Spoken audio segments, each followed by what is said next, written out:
Hey guys, once again, welcome to Stu's Corner, another episode.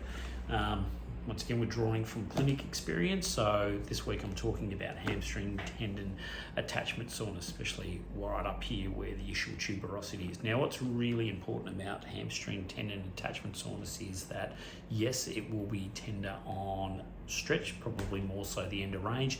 If you get a bit of a resisted movement towards that, and also maybe resisted knee flexion at about 20 degrees, and make sure that you're palpating the actual tendon attachment as well. It's usually a good sign.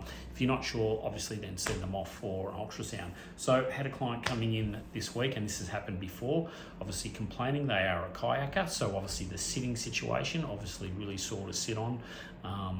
But when I was investigating and feeling and palpating and so forth and putting resisted movements, it actually wasn't the tendon attachment that was actually sore. It was a little bit more medial away from the tendinous attachment. So if that's the case, my go-to in terms of mimicker of hamstring tendon is quadratis femoris. So you can see that muscle deep down here. It's one of the short rotators. And once again, this little muscle is a cracker.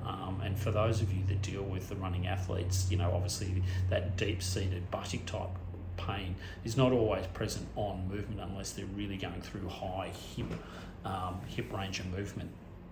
So my tip is obviously, once again, make sure that you're testing it, make sure that you're palpating and you're getting positives on those signs. If not, let's move a little bit away from the actual tendon attachment, because quadratis femoris loves, and I mean loves, to refer into the top of the hamstring and into that tendon, and it mimics it beautifully.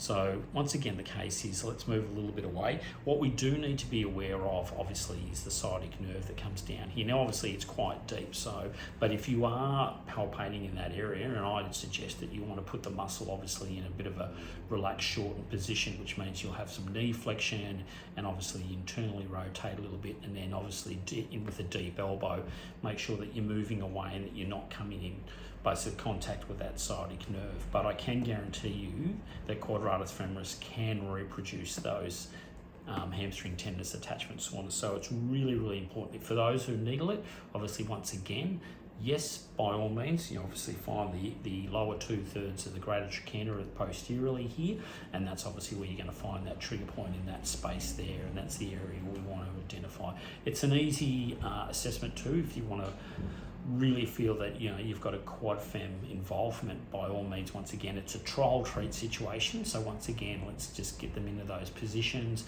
Let's palpate, let's do a little bit of work, maybe a little bit of dry needling and so forth, get them back up, reassess them and so forth, and you should get a really quick turnaround if it is quad femoris as well. I mean, it's a really missed muscle, there's no doubt about it, because it's quite deep. It's hidden by our glute max as well, but just a little rule, okay? Just staying a little bit more lateral off that area, okay, so that you avoid the sciatic nerve.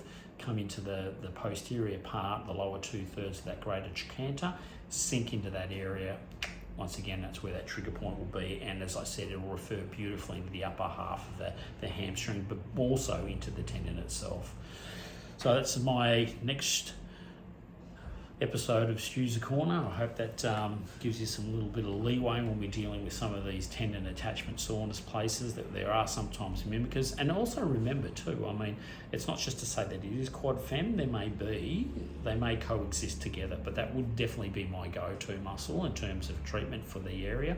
And obviously, without saying that, I mean, if there is true source of hamstring involvement, by all means, you will be addressing those all the time. And as I said, you know, make sure that you're doing that assessment, putting it on end range, getting resistance in there, getting a bit of knee flexion in about 20 degrees, palpate the tendon at the same time. If they're not marrying up, okay, what's the next port of call? What other structures are involved? So my go-to is quad fem this time. So yeah, just remember, guys, it's all about being awesome. See you next time.